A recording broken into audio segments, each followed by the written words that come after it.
What do you get when a legless lad and a blind bloke walk into a bar? A couple of mates on a mission to challenge what it means to be tough. Righto, welcome back to another episode of Talkin Tough, proudly brought to you by Ski for Life, an incredible Aussie charity focused on promoting mental health, wellbeing and suicide prevention. This podcast is all about, as always, redefining what it means to be tough. Now, I'm pumped about this episode. Mike, how are you, mate, first of all? Mate, I'm absolutely pumped, as we always are. We end up getting these stellar guests. And Don't talk him up too much. I've enjoyed every single one so far, and I'm really looking forward to this one. I've had the pleasure of getting to know this champion of a bloke during our trips on the Mates on a Mission trips, which we do, in partnership with Ski for Life. We've had some wonderful conversations. I can't wait to dig in. He's a fascinating character and a bit of a larrikin as well. So looking forward to it, Benny. Mate, absolutely. Formerly known as Tim Watt, but Watty, thanks for joining us, mate. Thanks, boys. Appreciate the... Good to have you here, Watty. Thanks for making the trek all the way over. What time did you get up? Did you rock in this morning? Oh, yeah, got here about 7 or 8 o'clock, so Yeah, that right, was all mate. fine. But bit of an early Not start. bad from interstate. No, that's not, right. not a bad effort. And how are the nerves behind the mic going so far, mate? Well, it's a bit foreign to me, so yes, I do have a few nerves, but that'll be all right. You We'll tell us deal with this it. is your first time in a podcast studio, Watty. Yes. Yeah, right. And podcasts and me don't have a lot in common, so I'm learning a fair bit pretty quick. Legless, mate, Yeah, mate. as always. Yeah. Well, not as always, but today you've told us that you've come along with a story and Yeah, you want to run it past us to see if Watty and I reckon tough or not tough. Yeah, okay. Hit so us with it's a bit of a question of whether or not this is tough or not. You know, I found this little doozy on the web, as I always do. I was doing a bit of reading, and I know what my answer to this one is. So it's about a bloke by the name of Peter Fruchen, who was a Danish explorer, a journalist, author, and anthropologist to boot. So A what? he's covered a fair bit of ground in his life, it's fair to say, old Pete. What's an anthropologist? Well, do you know what an anthropologist is over there, Tim Watt? Tell us. Not the technical version, no. I'm going to stay away from it before I bury myself. Can you just help us out here? He digs rocks and a few He other digs things. rocks. And He has a look around, yeah. So he's, it's fair to say he's covered a bit of ground in his days. He's Yeah, widely righto. known for his exploration of the Arctic Circle and discovery of vast areas of Greenland. He was an Indigenous rights activist. He married an Inuit woman, and he escaped a death warrant issued by the Third Reich for punching a Nazi. I mean, that's pretty bold move right there. And what's this bloke's name again? His name's Peter Fruchen. You Peter, can look old him mate. up. He also, weirdly enough, right, you think, okay, he's an anthropologist. He's knocking around in Greenland. He received an Academy Award for the best motion picture in 1933. He also won the $64,000 question as a contestant on a game show, and he wrestled a polar bear. And get Hang this, he won. He won it.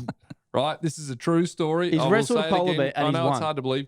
And as if all this wasn't enough, here's the grand finale, Ben.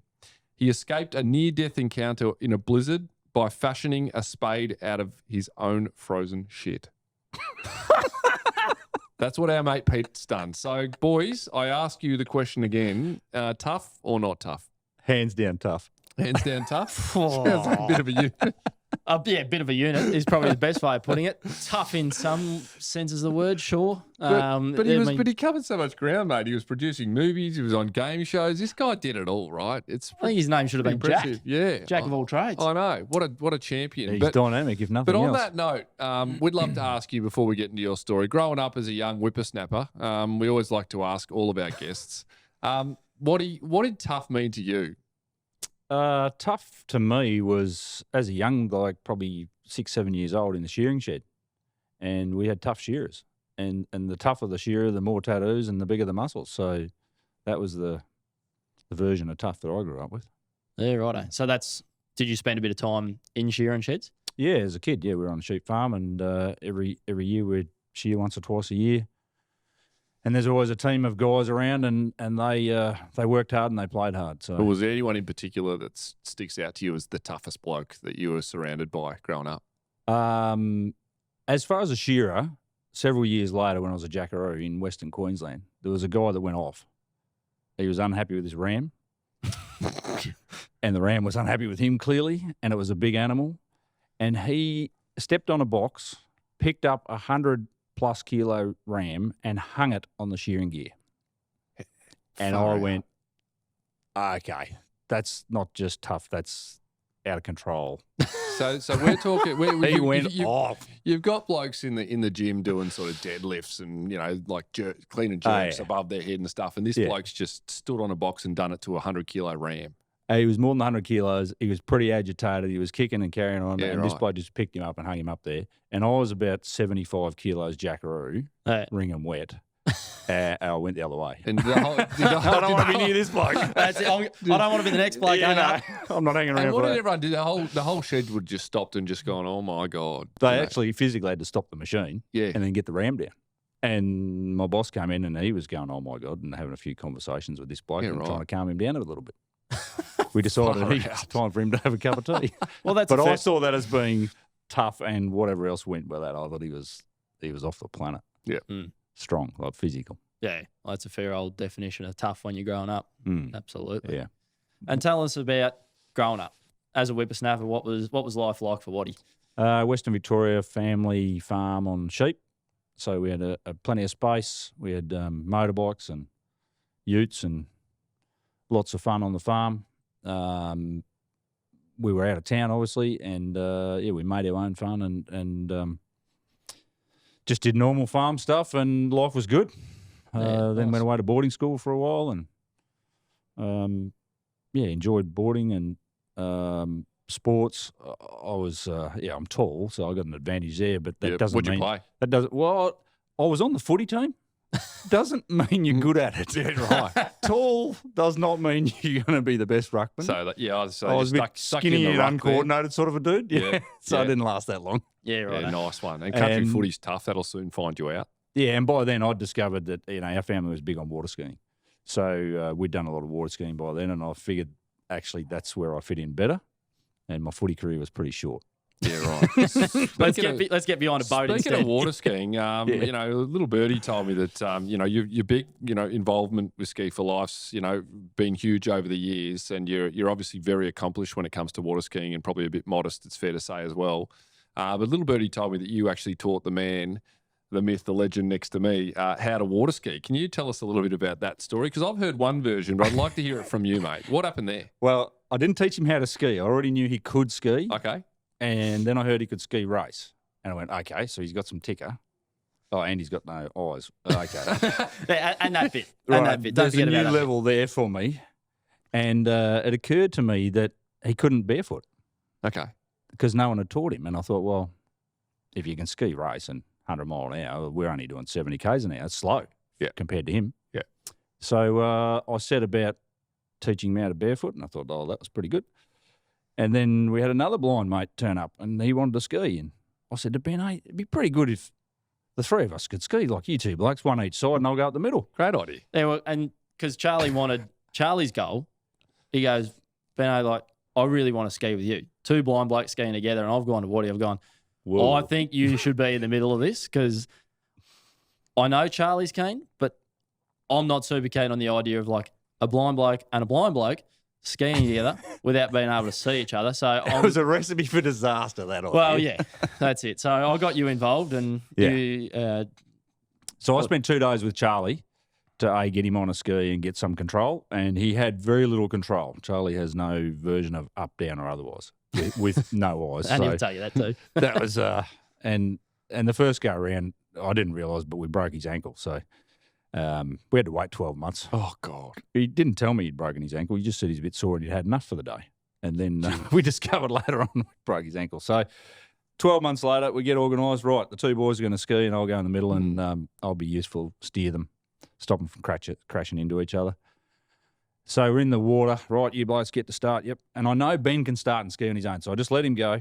Charlie was having trouble getting out of the water. So I thought, right, as soon as we get mobile, I'm going to grab him by the shoulder and he'll know where he is. That'll be fine. I'll let go of my rope too early to grab him on the shoulder, and he was fine. And he and Ben skied away, and I've left in the water. You're in the water. Watching two blind guys skiing away going, this is not good. This is when I take over the story because obviously what is part of the story ended here. So It didn't end well watching that. No, I didn't know that at the time, right? But then I waved, keep going, they'll be fine. Keep going. Not good. And from my point of view, we were in the water. Yep, right, go. And Watty had said to me, go right. When you get up, just go right and give us room, and then slowly drift back in, and then the three of us will ski up to the next stop on Ski for Life. And I was like, yep, sweet. So boat takes off. I've done exactly like I've been told. I've gone right. And I haven't seen what Watty's just described. So I'm up and I'm cheering. Woohoo, let's go. Woo, on your boys. And I'm hearing Charlie going, yeah, let's go. So here we are. We're skiing. And I've slowly started to drift back in and slowly started to drift back in. And I'm like, Watty. And I hear nothing. Charlie's going, Benno, where's Watty? I said, mate, this is not the time for a game of Where's Watty because we aren't going to be any good at it. He's useless to us. So I said, I don't think Watty's here, Charlie. Meanwhile, Watty's, like you've just heard, 500 metres back behind us, and the boat's still going, and the boat's sort of slowing down, and I'm gesturing, speed up, thinking everything's all good. Yeah. So then they're speeding up, then they're slowing down, and we can't communicate with the boat because when you're skiing out behind the boat, that's all through hand signals and being able to see the hand signals. So that's not exactly working. So eventually I hold on to Charlie. We run into each other in the middle of the wake behind the boat. We're both holding on going, well, we achieved the goal of skiing together. Yeah, no thanks to you, pal. Absolutely no help at all. We're looking back over our shoulder going, well, can't see him. Do we go back and get him? Or do we just keep skiing? But we were the last boat to take off, so we just counted down, let go, and went back and got our mate Watty. That we didn't necessarily... Didn't need it all. Didn't need it all, but... we did ski the 15 Ks back together. That's it. Second go around. Second go around, we did get into it. And as funny as it was, it was very cool to be able to say two things. The three of us skied 15 Ks together, and two of us skied a kilometre and a half together before we went back and got you. But you're a bloody good sport, Watty, and you've got obviously a real passion for Ski for Life. Tell us a little bit about how you got involved and why you are so passionate about, a charity that supports mental health, wellbeing, and suicide prevention. Yeah, well, passionate. We started it. So we had a mate with the idea. He said he wanted to do something. He was in a mentally really challenged state and said he wanted to do something, physically want to do something. Rang up a mate of mine, Greg, said, hey, I think I've got an idea. I want to go skiing. Do you want to come? Yep, they decided. Then they rang me, knowing that we were a skiing family. And I got this weird phone call. Watty, would you like to go for a ski? I said, yeah, I'd love to, yeah. 500 Ks in 5 days. Clunk, and the phone hung up. So, what? Well, and 30 seconds later, I'm thinking, wow, I don't know what they're up to, but I'm still keen, and that sounds great. 500 Ks, I'm in. Anyway, they bring me back, and we had a bit of a conversation, and 6 weeks later, we did it. Incredible. To see if we could do it, to see if we could make it into something bigger. We started with 3 families, a couple of boats, fuel, food, logistics, did all that. And that was the start of what is now Ski for Life, where we take 500 people up the river. And you said yes pretty quickly, but it's a bit of a tall order. Did you ask at any point what Ski for Life was, or what he was trying to achieve with that sort of effort that he was? No. No, I didn't care about that. Just wanted to do. I thought if someone's mad enough to ski 500 Ks, I want in. Yeah. I'm going to have a crack at this. And yeah, we'll join the dots later, no doubt, in this discussion. But what people didn't know, and I hadn't told anyone for 20 years, was that I'd lost my brother to suicide. Mm. And what they did know was what he's mad on skiing. So ask him, he'll do it, sure. No. And that's all I let him on. I didn't say anything. I just said, yep, I'll go for the ski and take the family, and we love skiing. And it was a challenge to the family, and we thought, A, it'd be really cool if we could do it, and B, if we can turn this into something really big, then we could have a big impact. So that sort of came second to the skiing. Mate, let's not beat around the bush.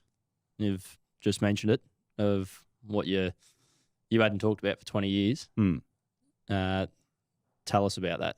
Tell us about your relationship with your brother and what actually happened. So Kieran's my younger brother. There's 4 of us in the family. I've got an older sister and a brother a year behind me, above and behind, and then he was a couple of years below. And I just come back from Queensland as a jackaroo, pretty quickly turned around and headed off to Canada. And I'd been in Canada. Oh, I did the 12-month there. Sorry. Then I came back home, and I was going back for a second stint. And I'd been in Canada for, I don't know, 3-4 weeks, second time round, with the intent to be there for a year. And I got a phone call late one night.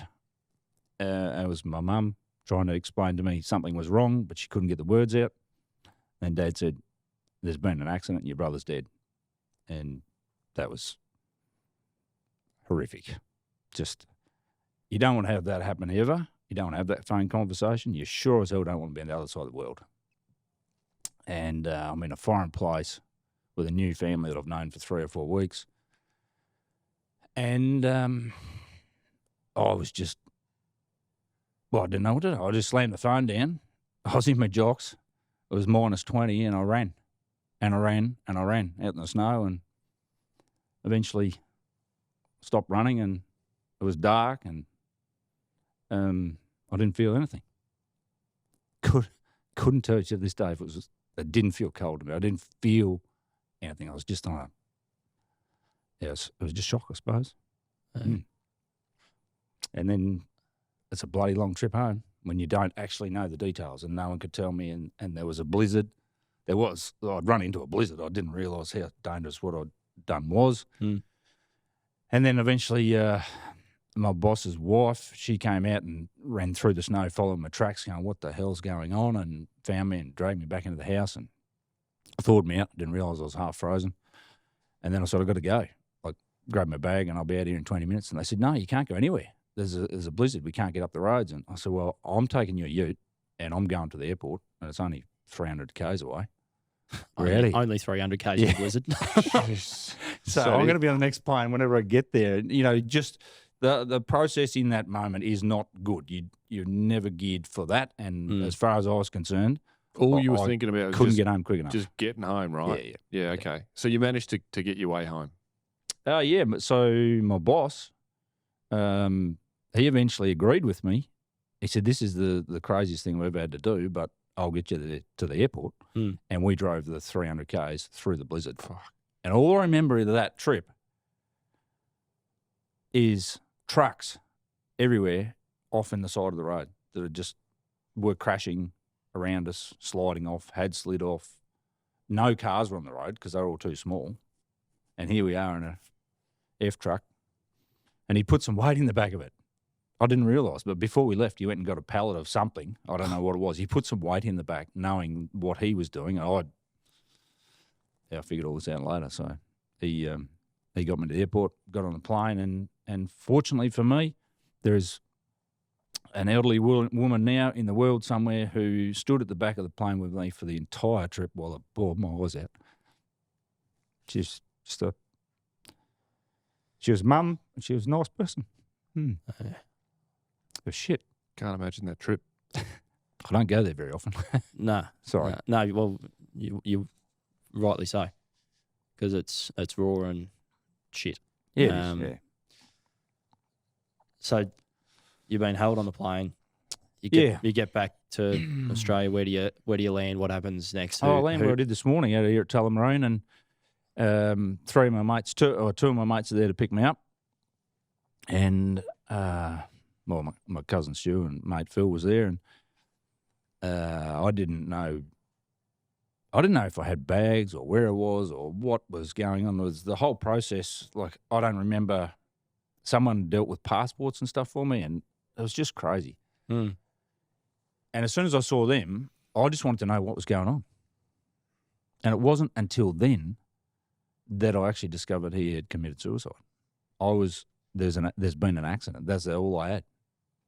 So one thing to lose your brother, one thing to have that trip, then you actually find out how it's happened and you still don't know anything. And so it's just a whole heap of whys that you can't be answered, and my mates couldn't answer everything. And then we had a 5-hour drive to home, and in a flash, a couple of days later, I'm burying my brother. That at 15 you shouldn't be doing. And back then, this is a long time ago.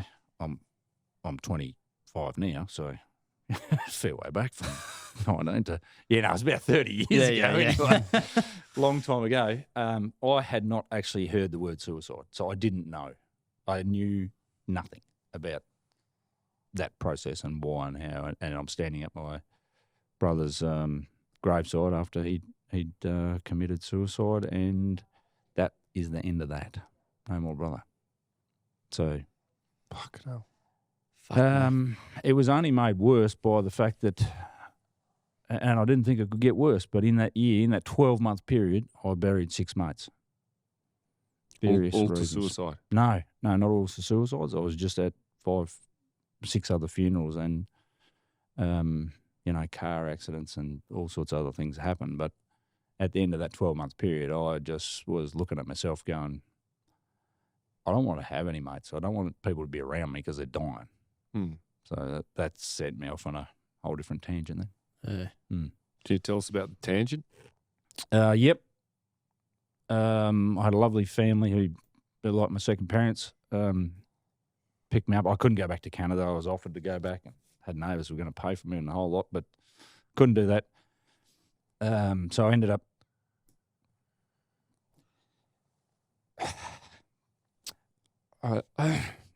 up working for a fantastic family, but I would work 8 hours for Kieran, and then I'd work 8 hours for myself. And I just worked. Just this. Yeah. I just worked myself in a hole for that year and the next 9. So I just became a workaholic and pretty grumpy bastard, really, at a young age, which is not good. Was that your way of numbing the pain, do you think? I couldn't sleep. So, yeah, if you can't sleep, you got to do something. So I thought, well, I might as well be useful on the farm, and I'll work.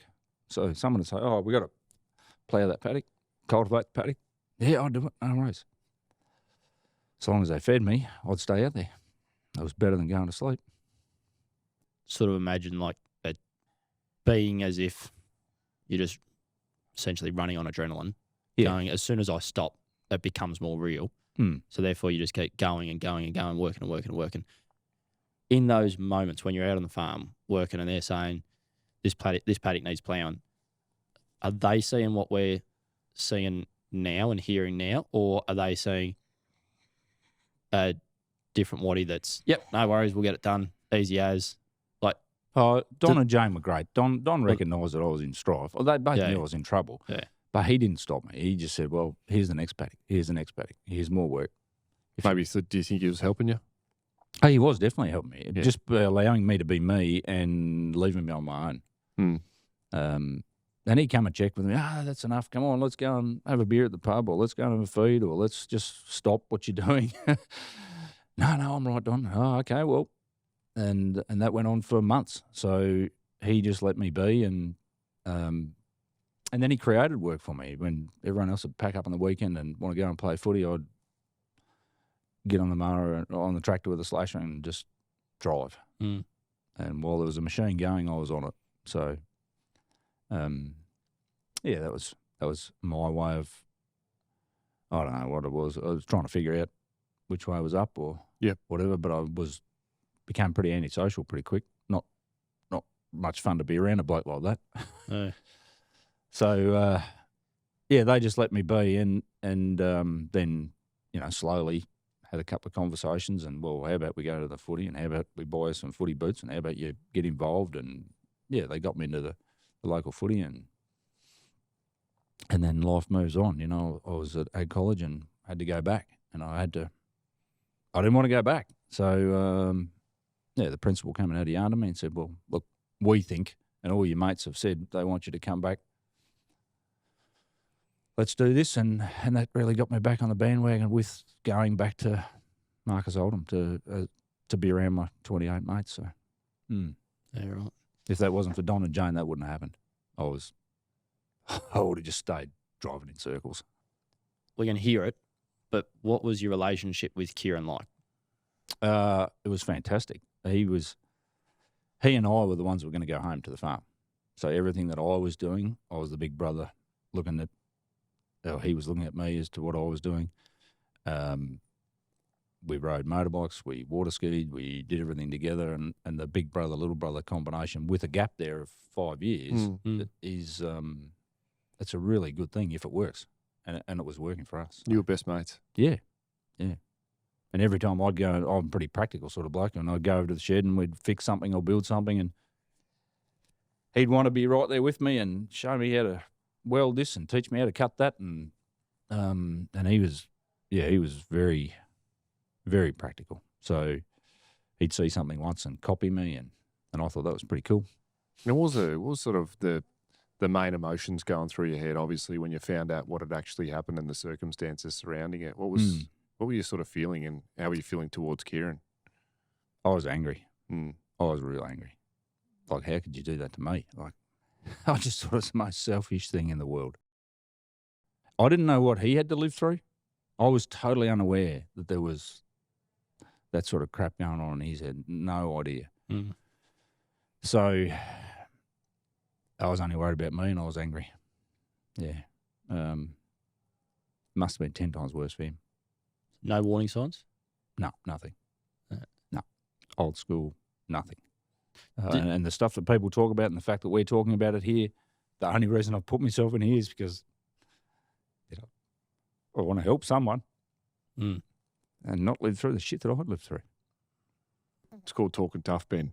And sitting through the last 20 minutes of cross from a bloke like yourself and listening to that, and to be able to open up like you did, that is the definition of toughness, to be able to sit out and do something you're not familiar with doing and open up like that, and to talk about it, in order to help other people, I think is really brave. So hats off to you, Watty.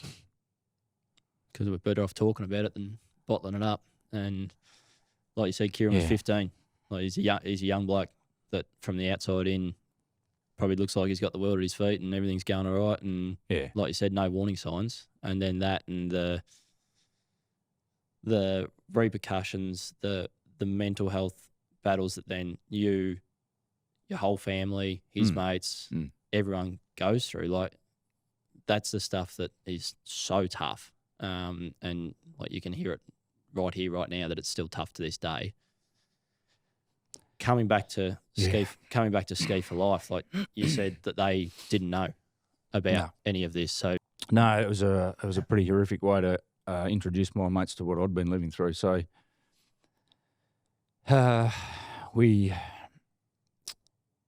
decided yes we could do it the next year, and we lined up a few other boats and got some other people happening. And then the first 3 towns that we skied into of the first day, there had been a suicide in that week. Jeez. And one of them was that day at the town that we skied into that afternoon. And I was pulled out with Jane, and could we go and talk to this lady who was distraught? She just lost her husband, hours earlier, and she was hanging on to me and standing there and just wailing and asking what we all do. Why? Can't help you. And all I wanted to do was get back on the water, go skiing. And that's when I pretty much lost it. I just, you couldn't have scripted that in a horror movie. No. And to be dealt with that in that week, and then these people, and then all of a sudden I sat down that night with the group and I was honest with them for the first time in 20 years and said, look, this is what's actually happened to me. This is what I'm dealing with, and I'm not here just for the skiing. So I'm just unlucky to be in that position. You're not trained to be in that position ever. I don't think anyone could train for that, but I felt totally overwhelmed, and all I knew that I could do was ski. So chuck me in the river. Don't talk to me. Just leave me alone and just drive. Don't even have to stop unless it's for fuel. And when you finally, you got 20 years of keeping it to yourself and not talking to anyone, you've got a specific, obviously, those 3 interactions that you've had have led to, having to share something that you hadn't shared for 20 years. What did it feel like to open up and to talk about Kieran after so long? Yeah, it's painful, but it's good. And I get emotional, so I don't apologise for that. That's just the way I am, but it still grabs me. So it's like I was there yesterday when I talk about it. It's just that's how it is. But I thought for a while, the more I talked about it, the better off it would be. And we're 10 years in with Ski for Life, and it might. I know it's helped other people. I've had people come to me, and the conversations we've had, and being honest and being real has helped. And I have people that rely on my input for that, and that's fantastic. And there's a whole lot of other people you never know who you're having a positive effect on. So Sure. that's why I put myself in this position, not because I'm enjoying it, I tell you. and I don't intend to keep doing it because it's just so hard. Yeah. And I'm not that 25-year-old bloke I'm dreaming of. I'm 53, so I'm on the wrong side of it. And it just doesn't get any easier for me. So when you talk about personal stuff like that, it's hard. Hard work. That's a wound. But I that think doesn't heal. the upside is there's a lot more people benefit from knowing that, I'm not the only bloke that's been put in this position. I didn't choose the position. I just ended up in there. And there's lots of people that are in that or similar positions, and I'm happy to talk to them and or their kids. And I'd rather focus, I have chosen over the last 10 years to put as much energy in as I can to those 15-year-old kids, obviously. It's obvious to me, but, if I can help someone else that could have been my brother and prevent them from making that mistake in a young stage and get them through what they think's a hard time at that stage and get on with life, then maybe, that's positive to me. So, Absolutely. What sort of, I know you've told me there's been 3 in particular that because of conversations you've had with them are still here to this day. What did those conversations involve? Being through what you went through, and then how are you talking to those? So I got phone calls from parents. Yeah. Can you help? We know you're in Ski for Life and it's about mental health and we've got this happening with our son or daughter. And I said, yep, I'll be there in as many hours as it takes to drive, and I'll drive there. So one of them, I drove 4 hours, got there, checked in with mum and dad. They were all together. And I said, right, I want to talk to your daughter on her own. But I'll have the same conversation with you as soon as we're finished. So I promise you I won't hide anything. And I'm not a professional. But what I am going to say to him is, this is how my brother made me feel. This is the shit that I've been through. And so when you sit down with that kid that thinks they're having a bad time and want to bail out, and you give them your version of what's happened to your life and your family and the ripple effect that that's created and the crap that they're about to create, it makes them think twice, at least. And it's been effective. So for whatever reason, I've just given them my version and said, do not. Do not bail out on me. Figure out whatever the hiccup is and let's sort it out. And we've set a few goals, and usually all I've got is, well, I'll teach you how to ski, or I'll teach you how to barefoot, or I'll teach you how to do something on the water if you promise me you're not going to bail. And it's been a trading game. I've traded with them, but they're here and they get over their period of time, and I'm proud of that achievement. So, And I know you've said to me that you also said, and if or when you get to that point, you pick up the phone and you ring me, and I'll drive. they've got to promise that to me first. Yeah. On the first. Which I think that's to know that you're not sitting there saying, look, from this day forward, you're not going to feel like that. You're going, from this day forward, when you feel like that, ring me first. You ring me first. Yeah. And we talk about it, and I will come to you. And like that. And we have, and it's a good. Yeah, you're exactly correct, Ben. So I made them promise me, if I teach you these things, and the couple of people I'm thinking about, they wanted to learn some skiing skills. So they had a want to do that. I had the capacity to get them there. I wanted them to stay alive, and I had the capacity, if they promised me, that I was the first phone call. So when they're going up and down and having a hard time, you've got to have someone has to be in your team, and you've got to know who it is. So I made it real clear. I'm it. Don't worry about mum and dad or anyone else. I'll deal with them and I'll let them know, but you've got to ring me first. And yeah, I've taken a few of those calls and we've worked our way through it, and it's fantastic. What a thing to have. you've been around Ski for Life people a lot, so you've obviously been able to hear different versions and different stories that have touched your heart, similar to your own story. And earlier, you mentioned, there was a level of anger associated with the loss of your brother. Yeah.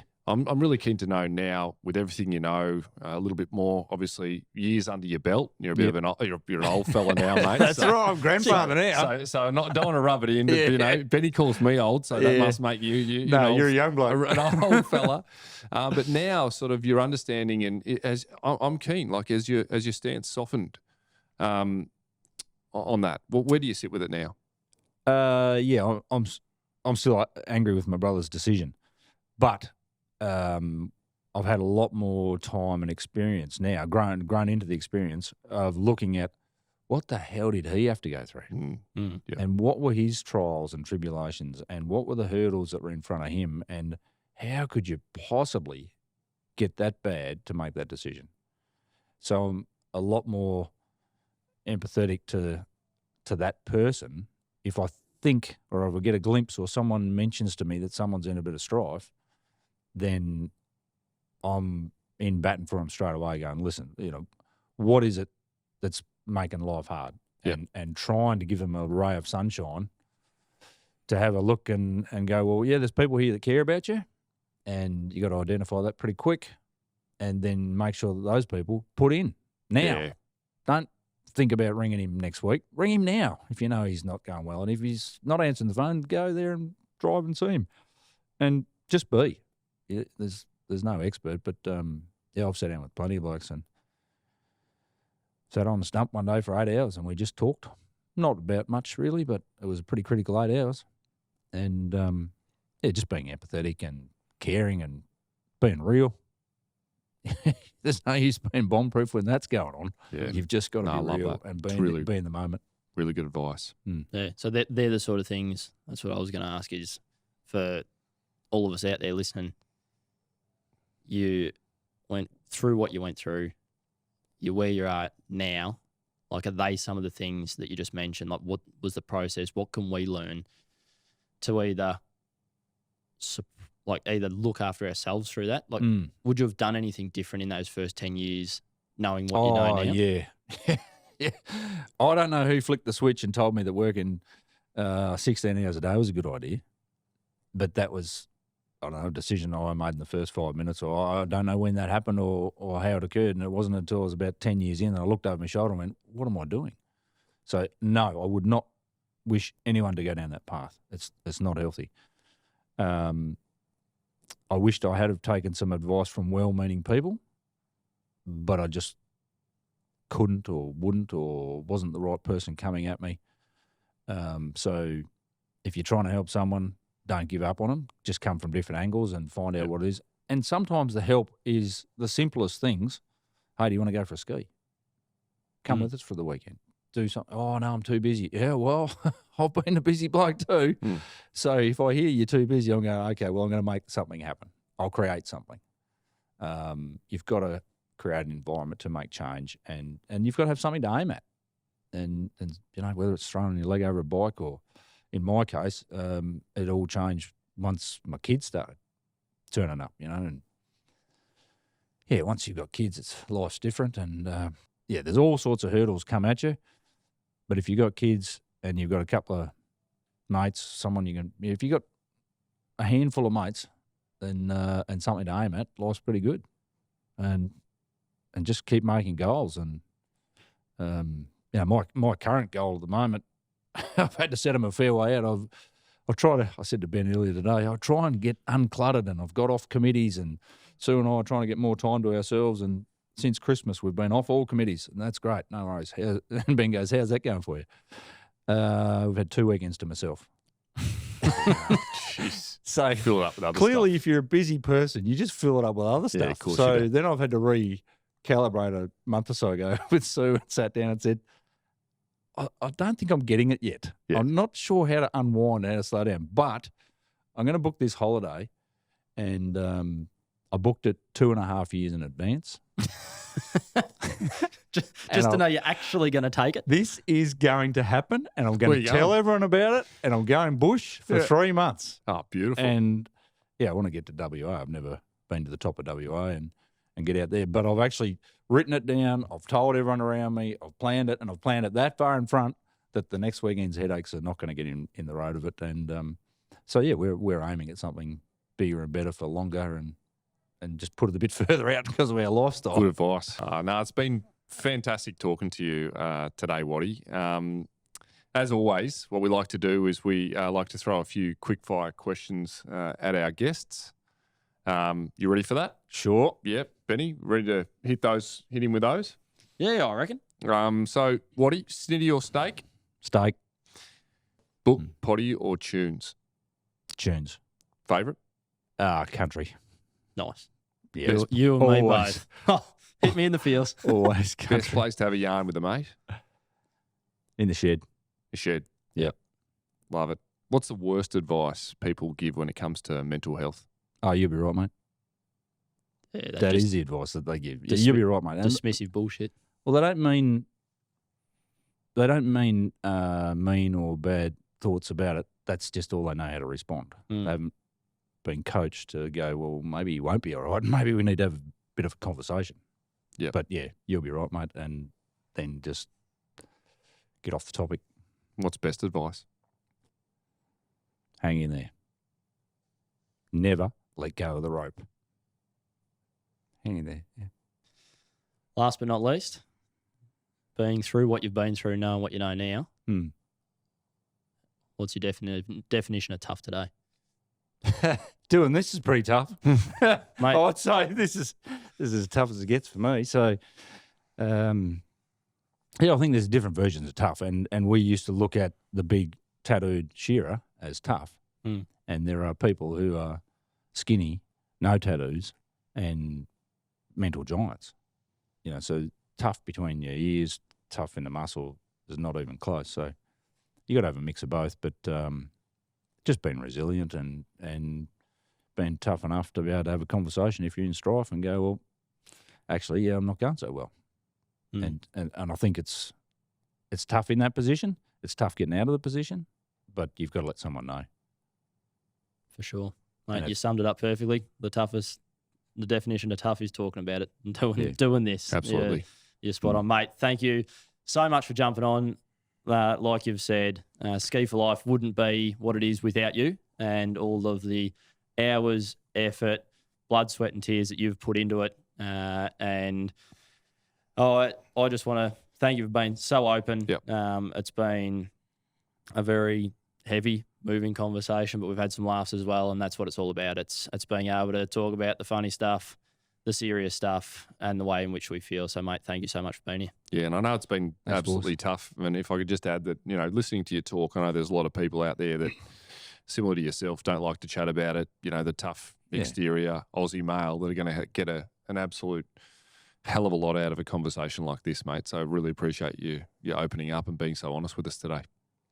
You're welcome. It is not easy, but hopefully it helps someone, and there's a whole lot of fun to be had. So, this sounds like it's all, it is too tough, but we enjoy our lives and we do a lot of fun things, and I'm looking forward to the next 20 years with grandkids doing that. So Love it.